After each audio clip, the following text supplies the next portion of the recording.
Hi hello అందరికీ నమస్తే. ఈరోజు మా ఊరికి వెళ్ళామండి, సండే అని చెప్పేసి.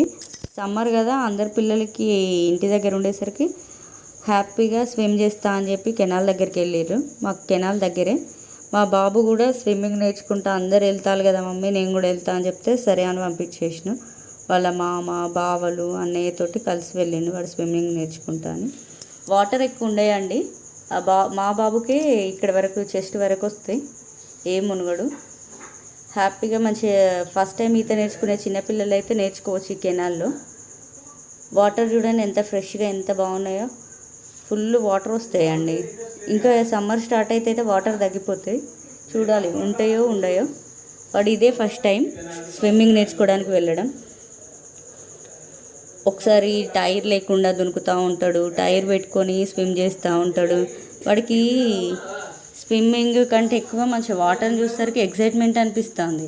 వాటర్లో వాడికి ఇష్టం వచ్చినట్టు ఆడుకుంటూ ఉంటాడు హ్యాపీగా. చూడండి వీడియోలో వాడు కాసేపు ఎగురుతూ ఉంటాడు, దునుకుతూ ఉంటాడు, అలసిపోయి కూర్చుంటూ ఉంటాడు. ఆ పిల్లలందరూ ఏమో చక్కగా వాళ్ళు స్విమ్ చేసుకుంటూ ఉంటారు. వాళ్ళని కూడా చేసుకొని ఇవ్వకుండా వీడు వాళ్ళ మీదకి ఎక్కుతూ ఉంటాడు.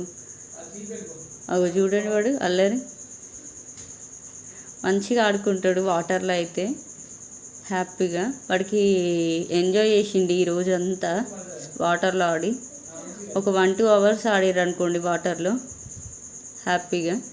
పిల్లలు రోజు నేర్చుకుంటే వస్తుంది కావచ్చు, చూడాలి. బాబుకు ఈ ఇయర్ అయినా స్విమ్మింగ్ వస్తే బాగుండు, నేర్చుకోవాలని మనకు బాగుంది. వాటర్ అయితే చాలా ఫ్రెష్గా ఎంత బాగున్నాయి చూడండి. ఊర్లలో ఇట్లా ఉంటుంది కదా, అందరి పిల్లలకి స్విమ్మింగ్ వచ్చు, మా నందుకు తప్ప. ఈ ఇయరే ప్రయత్నిస్తాడు. వాళ్ళ మామ నేను నేర్పుతా ఆగరా అన్నా కూడా వినడు. ఎట్లా స్విమ్ చేయాలో చెప్తా అన్నా కూడా వాడికి ఇష్టం వచ్చినట్టు వాడే ఎగురుతూ ఉంటాడు. తప్పకుండా చూసి